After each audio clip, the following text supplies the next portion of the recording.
Trapped by a malevolent spirit in the marshlands outside of Stincan's Gowt, Jass and Clover were forced to face this foe head-on.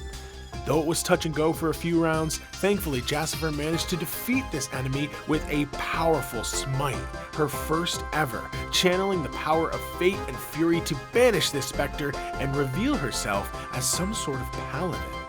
With that narrow escape, the two tracked down and took a rest in the company van before heading back towards the town to find Zuria's egg. However, before they could make any moves, they were confronted by the townsfolk, guard, and Magistrate Plumblum himself. The mage denied any wrongdoing, accusing Jass and Clover of deception, but after a bit of intimidation and crowd convincing, he was forced to bring them to his tower to show them that he had not stolen Zuria's egg, and that's where we are right now. You see the guards now kind of seeing the chaos of this, try and disperse the crowd as the wizard goes, "Follow me," and takes off towards town. I give Cinnabar and Apomia a deep nod, like we're gonna get to the bottom of this nod. You see Cinnabar gives you a nod as well, and kind of signals that they will wait here in the tavern. And you see that some guards actually do stay here, almost like kind of keeping watch as the small squadron returns, and you, having to go very slow to not run over these horses, trail behind the magistrate and his going squad. To 15 miles per hour. It's just like really like going like 5 or 10. Be honest, should I be? Come on! No, we can't beep. We're all going to the same place. It's this like thing where no, I'm stop clicking it. on the Don't radio. do it. Don't press anything. I got a pretty good read on that. That makes the wheels explode. Oh, right. That's the explode the wheels button. That pops all the tires. Forgetting what the music symbol is. So similar to the wheel exploding button. It's kind of crazy, but yeah, they use it looks like it's a tied together eighth note, and those are just two wheels it's supposed to symbolize. I've been trying to get them to change it. Anyways, as you guys talk and go and begin to talk this through. I love car banter with Clover. It's my home. This is my home in this campaign. You follow after the magistrate and eventually arrive before the wooden palisade of Stincan's Gowt. Why did he name it that? The town was named that when I arrived. Okay. Just throwing back history to us. He's just used to being really defensive over the town name. I'm just very defensive over the town name, and I didn't choose it when I was assigned. Welcome to Stincan's Gowt. It was already named that. It takes a bit, but eventually you find yourself arriving to the wooden palisade. You see that the magistrate signals to the guards atop it, who rush to position and begin to lower the wooden gate, and it, as it does, reveals the town of Stincan's Gowt, the thatched roofs of cozy buildings, the muddy streets and smattering of townsfolk confused at the coming commotion. The crowd heads to the plaza in the center, where you see the watchtower of the town rises. This stone structure that has kind of a house base, but then a rising tower coming out of the top of it with an overlook of the entire area. People are now kind of coming out of their homes or their businesses and looking curiously at the masses that have arrived here. You watch as the magistrate disembarks from his horse, the rest of his guard doing the same as they open the gates for him, and he and two of his personal guard walk up, you and Clover hopping out of your van to follow. As they open the door to this mansion and you hear the floorboards creaking beneath your feet, you smell a strange mix of smoke, ozone, brimstone, and herbs. This place is more akin to a laboratory than a town hall, though you do recognize that it perhaps once was a community space that now has just been cleared of furniture and packed with strange lab equipment, shelves of tomes and notes, jars of preserved components, and bottles of mysterious liquids of varying colors. This place literally screams, a wizard lives here. And though there are multiple rooms, you do imagine they carry a similar utility. This is basically no longer a space for this town, and it's just the home of the magistrate and the various plans that he is up to. A stairwell curls up to higher floors, more space, and likely the rest of the tower. Plum sighs and gestures around. As you can see, there's no egg here. Just the hard work of a magistrate who deeply cares for his people. Sure. I mean, an egg can really fit anywhere, but I'll take your word for it. Seems to be a lot of research and work happening here. Anything in particular that you're trying to accomplish? I am always working on strengthening the kingdom of Galore. I am in service of the king, and my time here is spent making sure that all I can learn from this area and what it holds can be brought back to the king for his use. And the king, what was his name again? King Humdinger Blinggem. King Humdinger Blinggem. Yes. Got it. How are you unfamiliar with our king? We hail from outside of Galore, but beautiful, beautiful kingdom you have here. Love the yellow sky, love the acid pools in the woods. So, let's be honest here. We'll take your word that you didn't steal that egg, but one of your guards certainly did. So... There is no way that my guards would do something so heinous to put the town in danger. I'm offended that you would even say that. Oh, well, I didn't say it. The dragon said it. And if there's one thing I know about black dragons, they're cruel. They can be vindictive. But they have strong maternal instincts. And actually, Clover happens to be a mother as well. We both agreed that she was kind of freaking out. She seemed to be really upset, so whether she misplaced her egg and is blaming it on you, or... Definitely that. Perhaps a spirit disguised itself as a guard and stole it. There plenty of options, you have to agree, but the solution, in our eyes, if you want a chance at driving this dragon out of your lands... I'm not sure you'll be a match for it. Well, I appreciate your concern. Why don't you follow me? And you watch as he heads up the stairwell. Is he gonna murder us? I think he might murder us. Just be ready, okay? Okay. And on my dragon slayer sword. These two guard follow after you as you and Clover head up these stairs, passing various rooms, burning torches illuminating the space. You see, as you finally reach the top of this tower, you see a round chamber that only continues the laboratory theme that you've seen below. More equipment, more bubbling potions. You see a large ocular window that you had recognized from the outside that looks over the town, though the curtains have been shut over it to make the space darker. You see arcane lights buzzing, illuminating the various decorations, diagrams of arcane circles, complex equations, bestial anatomies. The most notable piece, this large painting of Stincan's Gowt, the small village, sitting upon the edge of this swampy lagoon and the marshy forest beyond, old and faded, to an extent that makes you think that this painting probably is originally from here, like what always was in this building even before the magistrate came here. Sure. You hear the sound of sizzling and popping and clicking as various tubes and machines transfer liquids and brew potions. I appreciate how much you care for our little town, despite being foreigners to our land. I must know what brought you here, and how did you acquire such a strange machine? He peeks through the curtain of the window, looking down at your van. This dude is sus. Clover, it looks to you with her red eyes, and you can tell that she is, the prey mentality of a rabbit is at play here. She's like, there's a threat here. I'm being threatened. Right.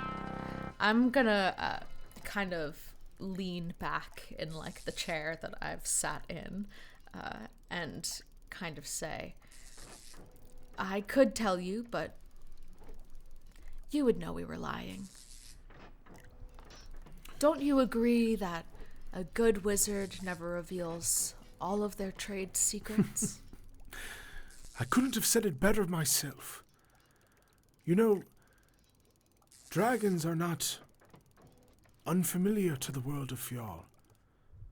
There are many legends about their power and what could be done if they were united under one. Is that something you worry about?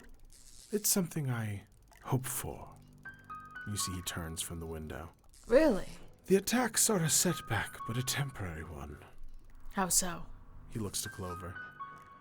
I think you would agree that a mother might be more than willing to do anything for the safety of her young, would you not? And Clover narrows her red eyes. Yes, I would do anything for my children. He goes, quite. Obviously, she is quite angry, but I think that she will come to see that we would be better for a child than she would. You think that's how she's gonna see it? Well, if she doesn't... And you feel the implication heavy in the air. 10 dragons roam this world, each a different color.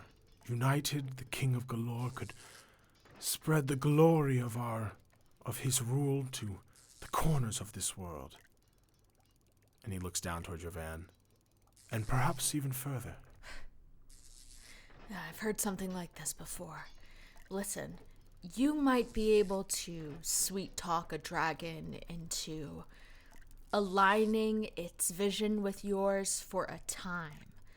But the idea of having a dragon doing your bidding, let alone 10,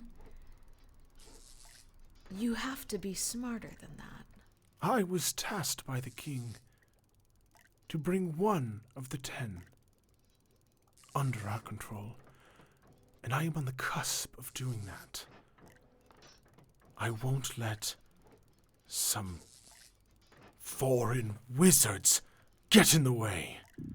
And you see he grabs something from his desk and turns quickly and rubs whatever it is between his hands, sending a bead of flame towards you and Clover. Don't rub that. Hey, don't you be rubbing that. What's he rubbing? As an explosion of fire burns around you. Give me a dexterity saving throw. Okay. Fucking damn it. 5. This is a 3rd level fireball, so it's going to be 8d6 damage. No, it can't be that many. It certainly is, my friend.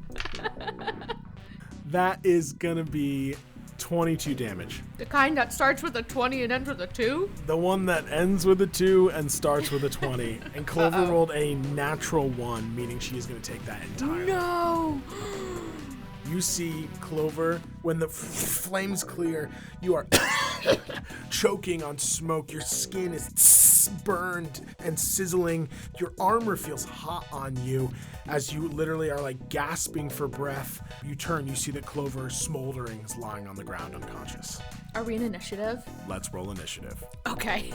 I'm like, when can I fuck this guy up? Okay.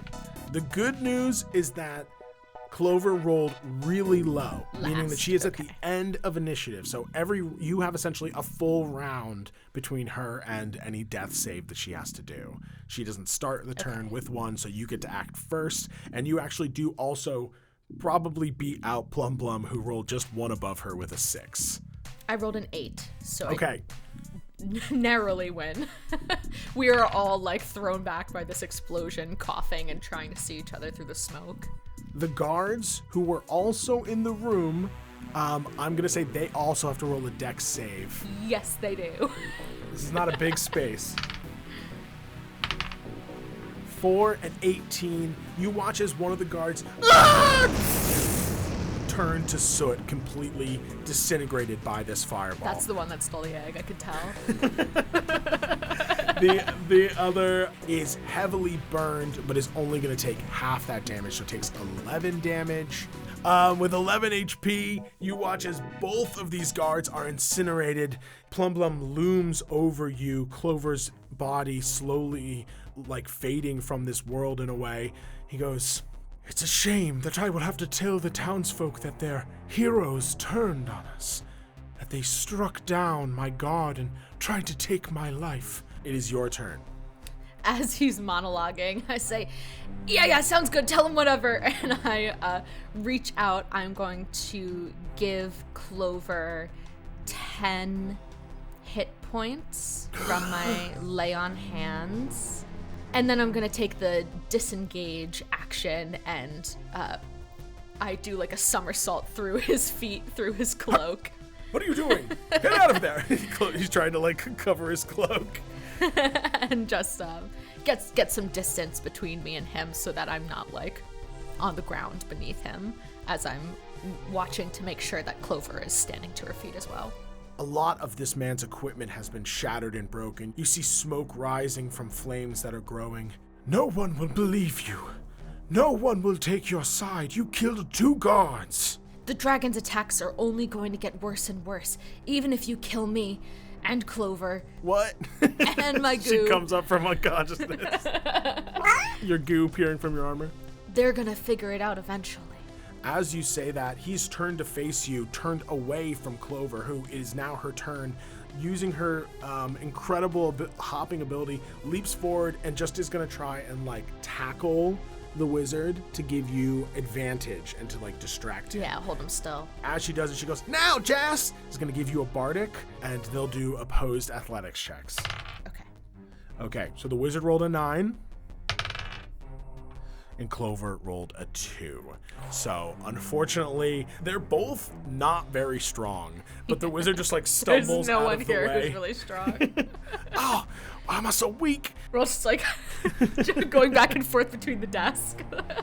So she is unable to get like essentially fully distract him and give it advantage for you, but you do have a bardic, and it is now his turn. What do you got, plum butt? I had to face that nickname plenty of times through middle school. I will not, as an adult, you can't affect me with it. He like throws his hands out and you see these starry little beams shoot out at you. He's gonna cast magic missile. All of those are going to hit.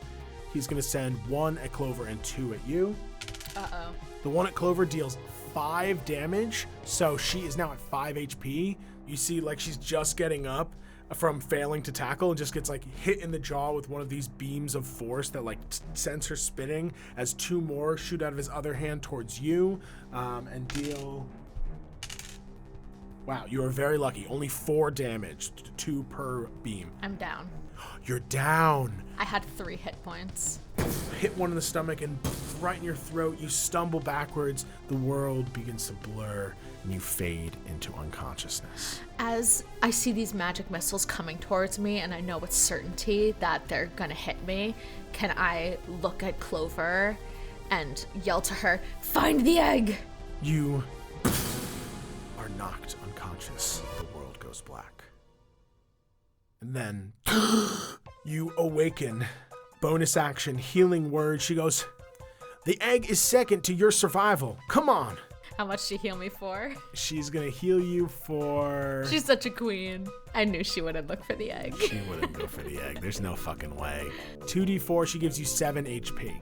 Okay. And that is a bonus action. As her action, she's gonna go, "For a wizard, you're not very smart." And she's gonna try and like sweep the legs of him with her foot, essentially just trying to trip him. Another opposed athletics check. I love her. That is a natural 20 against his 12. Yes! She sweeps the leg, and this mage goes, "Oh!" Just like falls on his ass. This powerful mage is knocked on his ass. I wake up, go, "Sweet life." Oh my god, you fucking got him. He is, I'm gonna say, restrained by Clover as she like, now that he's swept, she like leaps on him and like pins his arms down to make it hard for him to cast. You have advantage on anything that you want to do against him. Okay. But before that, it is going to be his turn. That makes sense. So, unfortunately, you watch as he is going to... But he has to use his whole action if he wants to get out of her grasp, right? He would, but instead, he is going to Cast. Misty Step teleport out from underneath her and begin to run towards the door, using a dash action to push it open and yell, "Guards! Guards!" and begins to run down the stairs. It is now your turn, though. And I'll say that the nat 20, though, because that was such a great roll on her part, you still have advantage on your next attack because his back is facing you. My initial instinct, and I know this isn't very heroic, but my initial instinct is to run after him and push him up down the stairs really hard. You very well could do that. I think I'm gonna try and incapacitate him first. You're gonna push an old man down the stairs? Yeah, he runs past me and Clover looks at me like, now's our time to look for the egg. And I turn right around and I just push him really, really hard down the stairs. Okay, this is gonna be a shove attack. This tower is 60 feet tall and the stairs wind around it. So that's technically 6d6 damage if he fails. I'm gonna roll a shove attack. That's an 8 for me. Okay. Oh wait, did Clover give me a bardic? Clover did give you a bardic earlier. And I haven't used it yet, so I'm gonna use it. I use the special Clover sauce to push him extra hard. Goo happens to be a part on your hand and tickles this guy's ear to he's like, oh! I only rolled a 1, so it's gonna be a 9 for. It's gonna be a 9 that he has to beat. Contested, yeah. You rush after him as he begins to run down the stairs. You shove this old man in the back. Shove him in the square of the back with the bottom of my acid boot. You literally, this is Sparta, kick him in the fucking back. He rolls a 7 minus 1 is a 6, yes! And you send him tumbling down these stairs. Go ahead and roll 6d6 damage. Oh my god, yes. Damn, that's almost like a fireball's worth of damage. Oh, that went really hard. I feel kind of bad because he's old. God, I mean, he's an old elf, too, so he's lived hundreds of years, and you're about to kick him down the stairs. I rolled pretty good, too.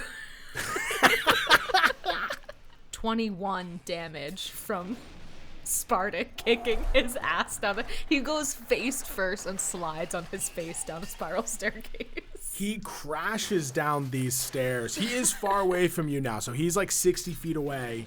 Okay. But I'll tell you right now, he's at half health. You did 21 damage? Yeah. He's at half health. Okay, this moment inspired by Zola throwing all the soldiers off the deck of the Feral Free. This is one of those moments. This is a callback to Campaign 1, everyone. Clover rushes up next. The two of you are standing at the top of the stairs as you hear the sounds of crashing and old man grunting.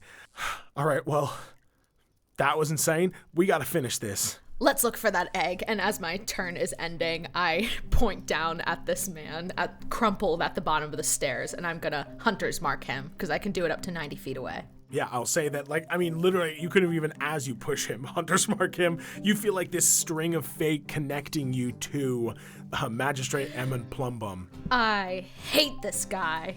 That's what I do whenever I hunter's mark him. I've decided that's the thing. I hate this guy. I fucking hate this guy. Clover on her turn is going to healing word you again. Thank you, Clovey. That's another 7 HP back to you. I'm at 14. She has a +1 to investigation, so she's going to use her action to investigate. Let's rifle through his desk. You rush to his desk and begin to turn over papers. She's running around, and you see she stops before the painting and looks up at it. Hey, come here for a second. This isn't exactly a time for art. I'm rolling up my sleeves. No, first of all, don't ever fiddle around a wizard's desk. I did it in Odessa, and she's a sorcerer, but they put stuff in there. So come here. And you turn and you see that she's approached the painting and is pointing at a mark on the wall where there is a difference in dust levels. There's a dirtiness of the wall here that implies that it has been at one point covered and is maybe was shifted. And you look at the painting and think, perhaps this painting is hiding something. Looking at Clover, I slowly reach my hands forward and I'm gonna try and move this painting off the wall. You hear from downstairs the calls of Magistrate Plumbum being Guards! Guards! Help me! Help me! I'm under attack! Is he crying about his hip? My hip! They've hurt my hip! Please, I need help! I'm pressing my life alert! As you and Clover lift this painting from the wall and you see a safe, an archaic old sort of device implanted into the wall. Looks like this might have been here for quite some time and has been now repurposed by the wizard. All right, pacifist Clover, you got any experience with this? Well, I'll try. She'll make a sleight of hand check. I'm thinking about how Vile would have had this open in a second. She begins to fiddle with it. Her sleight of hand is +4. She rolled a 9. That's a 13. You hear 1 out of 3 successful checks. She's going to keep trying, but that's another round going by. What does she add to sleight of hand? +4. Okay, we add the same thing. Okay, but it is your turn if you want to come over and try and help her now. Since I add the same thing to Clover, I'm going to reach up, I'm going to steady her hands, I'm going to give her the help action instead. If she goes next, then I will give her advantage rather than doing my own roll. Okay. Although I guess it's honestly kind of the same thing, but your dice are more well-behaved than mine are.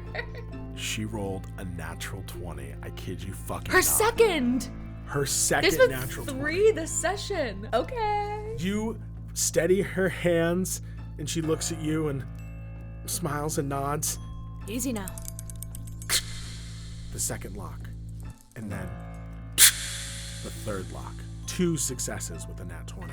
You hear as the vault swings open, and inside, sitting upon a velvet cushion, this black obsidian egg covered in scales, wiggling ever so slightly. You are a big fucking liar.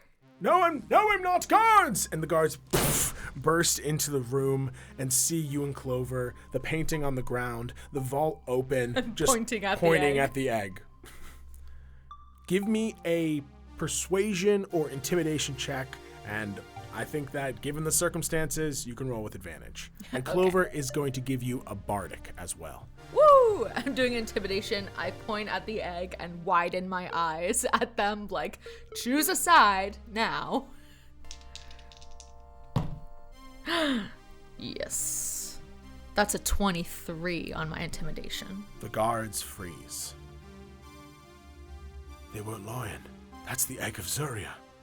And you see, as guards begin to file into the room, first looking to you as if to, like, want to arrest you, to subdue you, but then seeing the egg, all look down the stairwell to the wizard who is limping up. Ah! Gods, thank God you're here. These two, they killed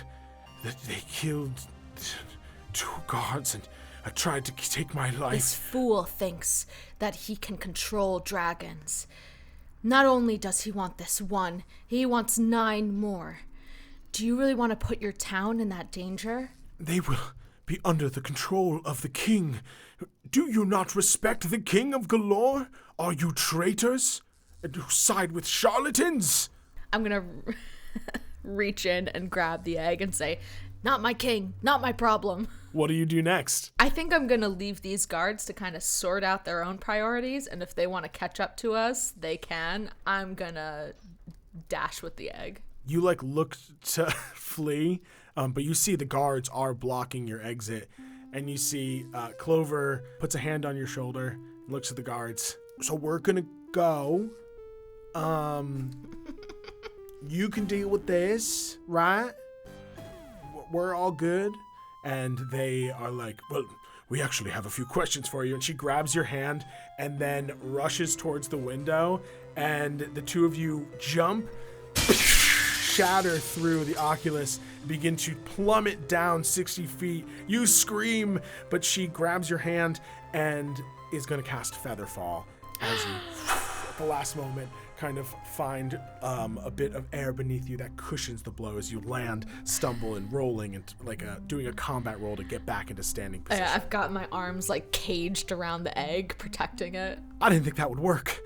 Oh boy, my luck's not run out yet. Where are we going? I think we got to get to Cinnabar.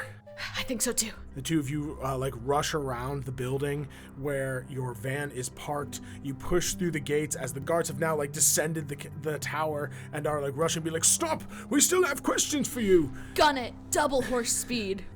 Just literally, this thing has at least 2 horsepower. And it whips open the door. The two of you leap in, and she full on reverses as the guards chase after you. Egg and arm waving out the dashboard, out the windshield. She dents the fence as she backs into it, then spins the wheel and hits the gas as you tear through this town. The townsfolk are terrified, diving out of the way as you roar through the gates. How do we always end up here? I just have a habit of ending missions like this. I don't really know why. As you drive on the path back towards the inn, you see that the guards of the town are scrambling, getting to their horses, getting ready to make chase, but you have a head start.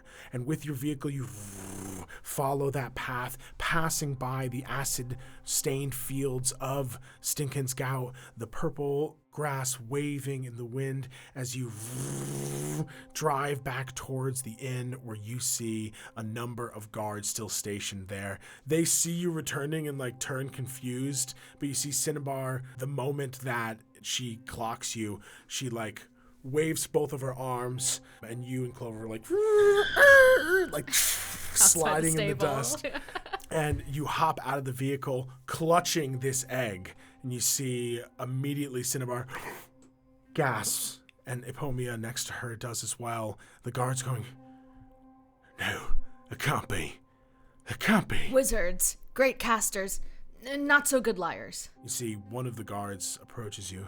You're telling me this is the egg of Zoria? Listen, I'd love to spend more time going through dragon anatomy and egg identifying procedures with you, but truthfully, we all need to make a decision now.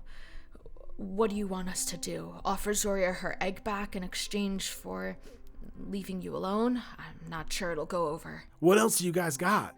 And this guard goes, do you really think she'd lay off? One of the guards going, what choice do we have? I think maybe if some of you came with us as backup, she might be angry at first seeing you, but I think that if we can prove that it was just a rogue one, then maybe we can mend the fences, as it were. Perhaps get her to return to her town, or maybe you guys can, I don't know, sacrifice a sheep every once in a while or something. I'm not going in there. A few of you could probably drunk trunk it. We can return the egg, but I'm sure that you'd want to at least have a witness with us. Who's your bravest guard? And you see Cinnabar steps forward. I'll come with. I'll check out and see if all goes to plan. I look around at the guards and I kind of give them a look look at how courageous this tavern owner is versus all of you armed, trained gentlemen. And I go, Cinnabar, you can ride shotgun. Jess knows all these car terms, by the way, now. From the manual, yeah. Yeah. You're like, riding shotgun. Is... I don't know what shotgun is, but thank you for letting me join you. Bring a weapon. She shakes the frying pan in hand. That one? Turns to Epomia. I'll be back, my love. And they kiss, and she turns to you and joins you as the guards watch the three of you enter into the van and drive back towards the swamps. You look over your shoulder, and now in the back seat, having essentially explained that she could take the front seat, you peer out the back of the van and see in the distance the various guards on their horses chasing after you, essentially, leaving town and heading towards the inn where other guards are. And you see the magistrate is with them, looking heavily injured. But you have a task at hand. You drive back into the woods. We know the way now. You do indeed. No checks necessary. You follow your tracks. When things start to get a little mucky, you try and find a different route. And with Clover now, with the confidence of those who feel the end of their adventure coming, you manage to, as quickly as you can, though it does take some time, navigate through these swamps back to the acid pit, back to the pond of acid where Zuria's lair lies. I'm explaining the difference between the wheel exploding function and the radio function to Cinnabar. All of this doesn't make any sense to me. Please stop explaining it. I don't have my seatbelt on. I'm leaning Please forward. buckle really up. Please dangerously. buckle up. If we were to stop short, I would just absolutely go careening through the windshield. You see Goo like reaching over your shoulder, like this like gooey stretching out, trying to like grab something to hold on as you're like talking to them. Goo's my seatbelt. and Clover's like, everyone buckle up, please. I haven't read that far yet. You pull up to this pond of acid, and as you do, you see that outside there are a few kobolds stationed to watch. They see you. Hi! I raise the egg. They all begin to scream and chant and jump up and down. Pumping that, pumping that, pumping that, pumping that. Number 1 fan! Saved the artist's child. Pushing over each other. They charge down back the hole. You hear screaming and slipping as they fall deeper. And after a few moments, She hasn't eaten any of them yet? you see 5 kobolds leading the massive form of Zuria, the black dragon, who rears her head out. You see a small kobold's arm in her mouth that she sucks in. You were right, she ate one. He went up on stage and didn't know the lyrics. You see Cinnabar clutching her frying pan, looking up. She looks panicked. Clearly fear is gripping her. She can't say a word. As Clover kicks open the door, you hop out as well, egg in hand. The dragon looming from her lair in the center of the pond. What do you say? Have courage, Cinnabar. We've got the upper hand. I step forward with the egg next to Clover, with Cinnabar backing us up. And I say, we return to you, Queen Zuria, with your offspring and a civilian of Stincan's Gowt as a witness. Zuria leans forward. I'm gonna put her egg gently, very gently down on the ground before her, and then back up a few healthy paces and say, the townspeople had nothing to do with the theft of your child. It was a politician got a harebrained idea in his head. These people wish you and your child no harm. They just want to keep living their lives. Zuria steps into the pool of acid, unaffected by its burning, and she moves through it, emerging from the other side right before her egg. She leans down. Oh God, I hope it's the real egg. Like a cat, she rubs her face against it, and you see it wiggle a little bit. Aww. And she looks up at you. Thank you, tiny folk. She looks over at Cinnabar. Who of your people is responsible? And you see Cinnabar looks to you and goes, it was a wizard. The wizard had it. It was a guard, but most of them are dead now, so you don't really have to worry about that. But yes, a wizard. He had intentions, dreams. You know how wizards are. Yeah, he says there's some sort of like legend or something about uniting all the dragons and using them to rule the world or something. We don't want none of that. No, we're not part of that at all. Cinnabar here, she's not part of that. it. Yeah, none of that. Don't have anything invested in that. We just want to make sure the townsfolk are safe, and you, glorious Zuria, have your beautiful young to raise for many centuries. Yeah. And we're willing to work something out, too. If you need to eat, the townspeople could bring you some livestock, maybe. I wish to eat the wizard that took my child. Oh, yeah, that's fair. Okay, should have expected that, Yeah, I feel like probably. that's a pretty normal request. What do you think, Cinnabar?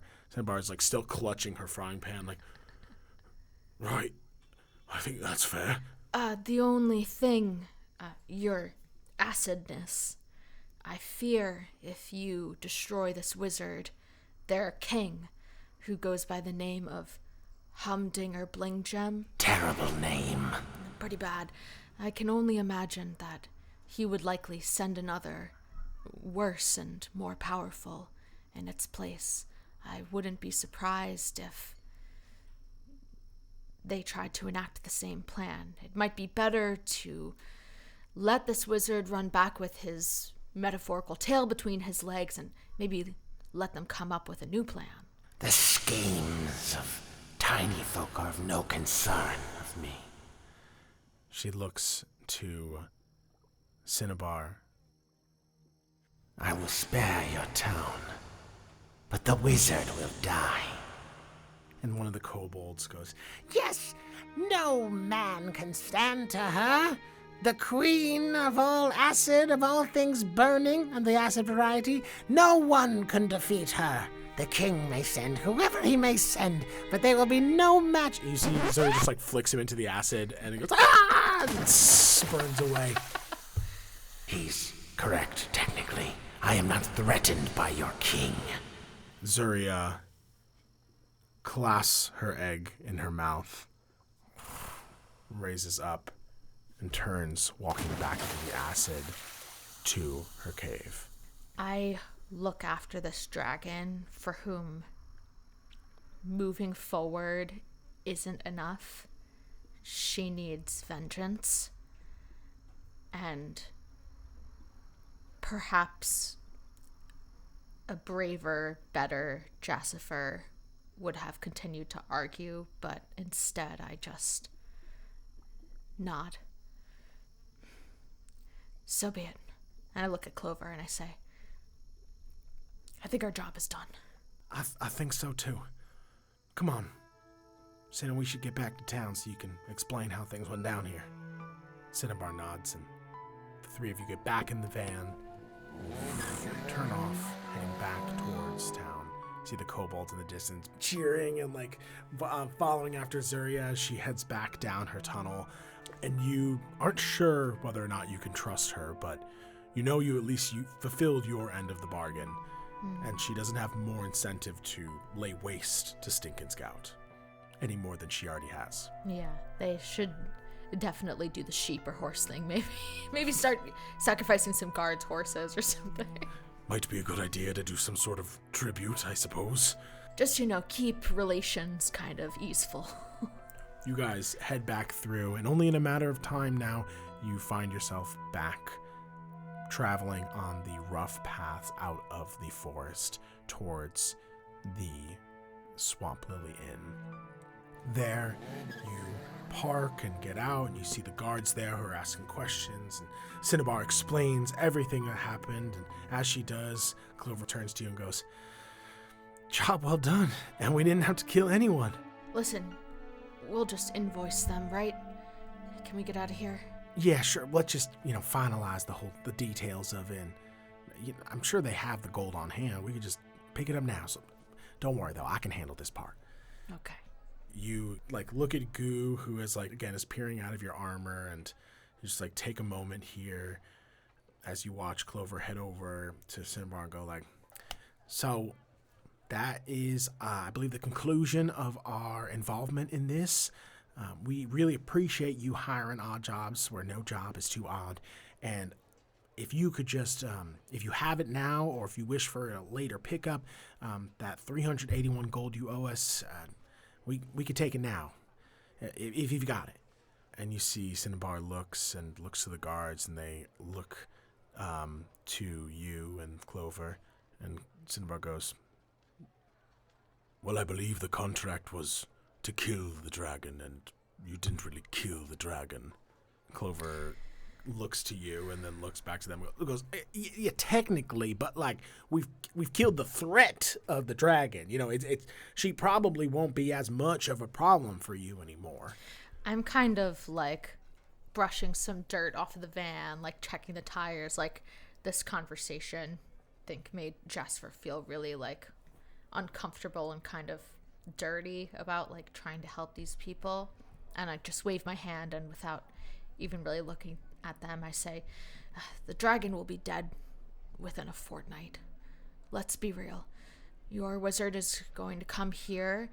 He's going to see that we've left. He's going to call his king in for reinforcements. They're going to send their people in and probably kill the dragon. He's humiliated. They want their egg. So, send the money to us in 2 weeks if you want, once that happens. Clover is like getting a bit heated. She's like, now. We did work here. You are gonna pay us. I need this money. They don't have it, Clover. Oh no, we do have it. We're just not going to pay you because, again, you didn't kill the dragon, so... Yeah. I'm gonna look at Cinnabar and kind of give her a cold nod, like, I see how this is.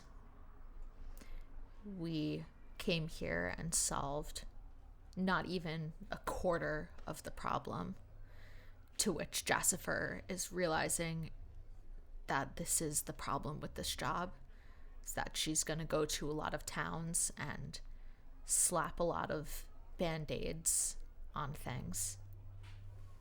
And I think I just look at Clover and say, let's let Odessa handle this. They've got a billing department, don't they?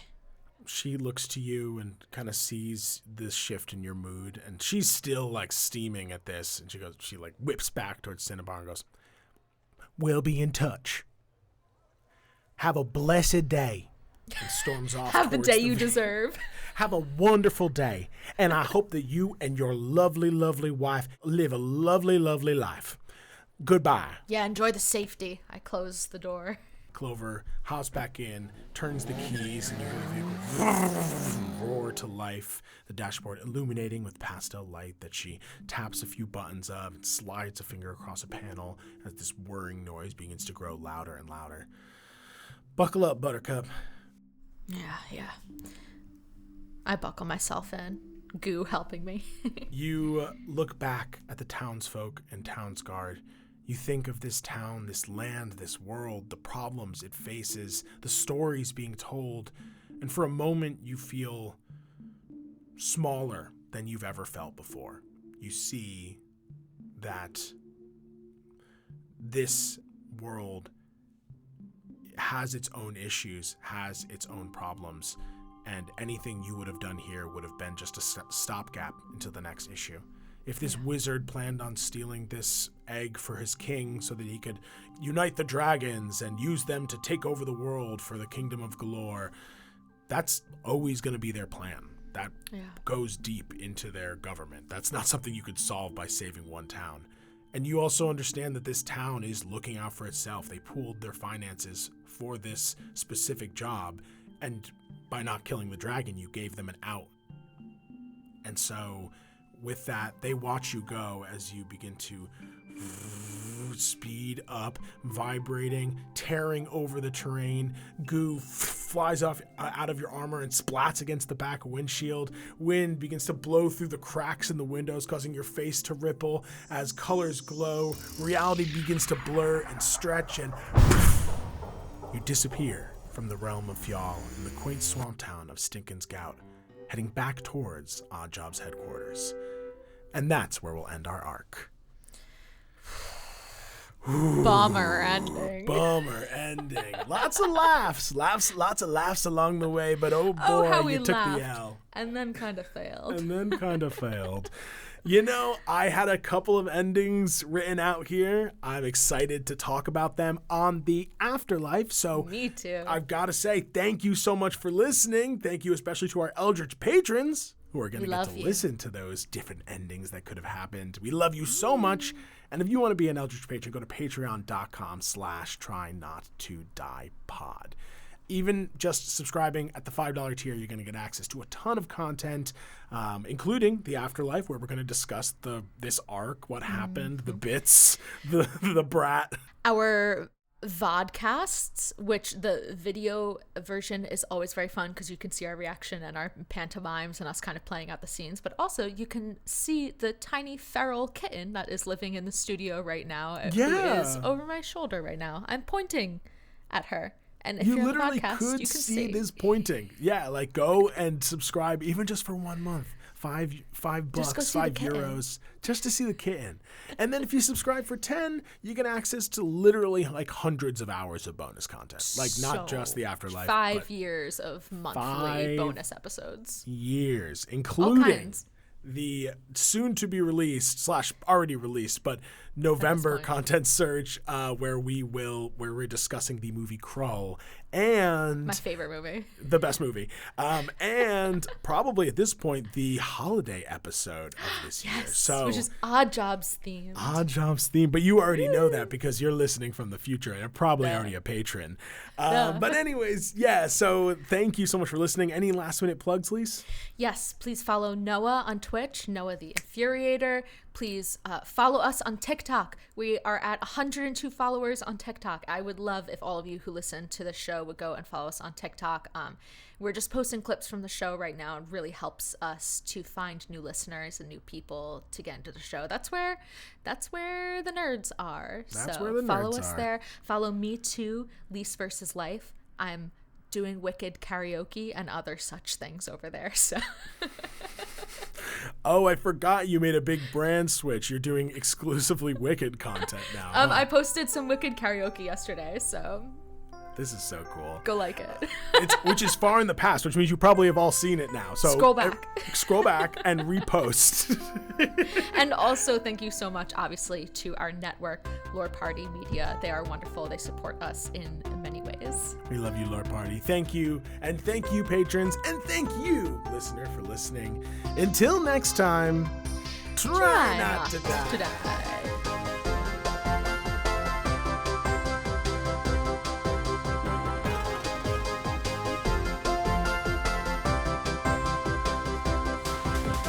All hail our Eldritch patrons! Especially Andrew, Anita, Ashley, Becca B, Bugroots, Colleen, Colin, Ian, Alana, Emily, Grace, Hope, Jacob, James, Jeff, Joey, Karen, Kate, Katie, Leo, May, Morgan, Paige, Patrick, Sahara, Timmy, and of course, our producer Patty, Patrick Bronstetter, and producer Daddies, Drew Bailey, Sam Golden, Becca Mount, and Rose Evelyn Campbell. We thank you for these podcasting powers and promise to raise hell in your names. Till next time, try not to die.